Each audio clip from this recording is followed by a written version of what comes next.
Bom dia, queridos irmãos. Hoje é dia 11 de março do ano da graça de 2021. E mais uma vez o privilégio de tirarmos alguns minutos para refletirmos sobre a palavra e voltar a nossa atenção para mais alguns aspectos do texto que temos considerado em Miqueias. Amados, falamos sobre exortação, falamos sobre o momento em que Deus, de uma forma muito direta, incisiva, denuncia pecado. E, bom, quando nós chegamos ao versículo 7, que consideramos no domingo do capítulo 1, percebemos que Miqueias vai especificar, e ele está a falar particularmente agora para Samaria, capital do Reino do Norte, uma realidade que infelizmente se manifestou também depois no Reino do Sul, em Jerusalém, e estamos a falar das capitais como centro da atividade da nação e também de decisão. Mas o que Miqueias está a denunciar é idolatria e introduz aqui o tema da prostituição. E muitas vezes, e tudo leva a indicar que neste caso é também, aliás, muito à imagem daquilo que Oseias também é usado por Deus a revelar, o conceito de prostituição tem a ver não propriamente com a atividade ilícita do ponto de vista sexual, mas como uma atitude que tem como significado as pessoas venderem-se ao prazer ilícito e imoral, que não tem que ser necessariamente de foro sexual, mas de pecado. E a idolatria, como bem sabemos, relacionado com também, que em alguns casos era realmente literal, mas que noutros casos era, de facto, quando coisas que não sendo Deus, o nosso Deus, o seu Deus, ocupavam o lugar do coração, da motivação, da vida deste povo neste momento. Quando pensamos estas exortações, não sei se acontece convosco, mas muitas vezes comigo, penso, bom, este era um problema de Israel, nós bem sabemos. Os profetas foram sucessivamente usados por Deus para denunciar esta realidade. Era a influência dos povos pagãos à sua volta, era a incorporação de hábitos no povo de Israel, por via de casamentos, por via de também de pressão política tantas vezes e militar. E pronto, esse era um problema que Israel foi lidando ao longo do Antigo Testamento e de facto hoje não é assim.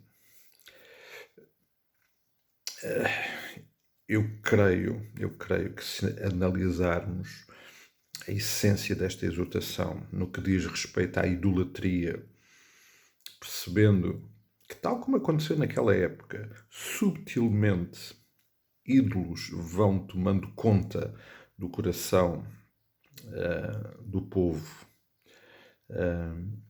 também na nossa vida atual, na nossa realidade atual, coisas que não são necessariamente imagens de adoração, deuses, mas que se tornam deuses na nossa vida, vão ocupando e vão minando a nossa relação com Deus. E na medida em que estas coisas, e temos falado sobre isto tantas vezes, aquilo que é a idolatria mais real nos nossos dias, que passa muito por aspectos práticos do nosso dia-a-dia, como a carreira, até a família, tantas vezes, até a religião, até a nossa atividade religiosa. Tantas coisas que ganham na nossa vida um lugar e e a quem nós prestamos de facto verdadeiro culto de adoração, implícito nos nossos pensamentos, nas nossas ações, nas nossas decisões. Creio que é isto também que Deus está a denunciar hoje. Tudo aquilo que ocupa o lugar de Deus na nossa vida. Quando Deus quer ser o centro, precisa de ser o centro da nossa vida, da nossa adoração. E quando falamos de adoração, estamos a falar de tudo aquilo que são as manifestações de sentimento, de gratidão, de reconhecimento, que só pode ser para o nosso Deus. Tudo isso, tudo o que ocupa esse lugar na nossa vida, acaba por se transformar em ídolos. E, sem dúvida nenhuma, isto está a acontecer. Isto está a acontecer. De uma forma generalizada, e agora generalizando um pouco, provavelmente o conforto, a ideia de conforto, de bem-estar, tem-se tornado um ídolo. O eu, numa sociedade absolutamente egocêntrica, em que o meu prazer, as minhas decisões, as minhas ideias adquirem um lugar quase que absoluto, e por isso nós vemos a eutanásia, o aborto, tantos conceitos presentes hoje nas nossas sociedades e nas nossas políticas têm como único objetivo esse caminho, a adoração do eu, porque eu tenho que me sentir bem, eu tenho que decidir, eu é que sou o dono da minha vida. Esta é uma característica deste pós-modernismo em que aquilo que é bom para mim é que interessa. Se não é bom para ti, não importa, mas eu é que defino o que é bom para mim, o que é que eu preciso, e é em função disso que eu vivo. Isso é um tipo de idolatria absolutamente destruidor. Por outro lado, o conceito de prostituição, que tem muito a ver com aquilo que o prazer, seja ele qual for, ocupa na nossa vida. E muitas vezes na palavra isso está presente. O facto de que alcançamos prazer em outras coisas que não no nosso Deus. E nesse sentido, esse conceito de prostituição tem sido colocado também através dos profetas, e que creio que faz sentido considerá-lo hoje, quando, em nome desse prazer, eu faço o que é necessário para o alcançar. Claro que vamos ligar com o assunto da idolatria. Aliás, estes assuntos estão interligados, e por isso Miqueias aqui neste versículo o menciona. Eu vou só terminar a nossa reflexão lendo novamente na tradução do livro o versículo 6 e 7.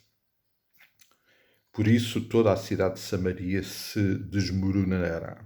Será transformada num campo aberto, as suas ruas serão lavradas para se plantarem vinhas. O Senhor deitará abaixo as muralhas, deixando-lhe os alicerces a descoberto. Os blocos de pedra dessas construções rolarão até aos vales embaixo. Todas as imagens esculpidas que lá havia serão feitas em 1000 pedaços. Os templos de idolatria, belamente decorados e erguidos com dinheiro de pagas de prostitutas, também em templos de prostituição se tornarão.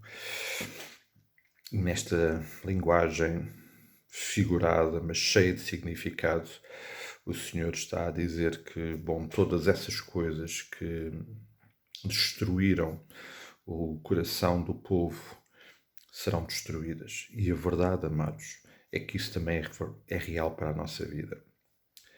Todos estes aspectos de idolatria e de prostituição que nós tantas vezes lidamos na nossa vida serão todos destruídos. O Senhor agirá em justiça sobre essa realidade, mais cedo ou mais tarde. E por isso, novamente o alerta o alerta. Prestem atenção, que foi isto que o Senhor Jesus disse através de Miqueias. O Senhor está a falar e Ele tem algo para nos exortar. Precisamos de voltar o nosso coração para Ele. Creio que vale a pena pensar nisso e considerar esta exortação mais uma vez no nosso coração. Um forte abraço, um dia muito abençoado e até amanhã, se o Senhor assim o permitir.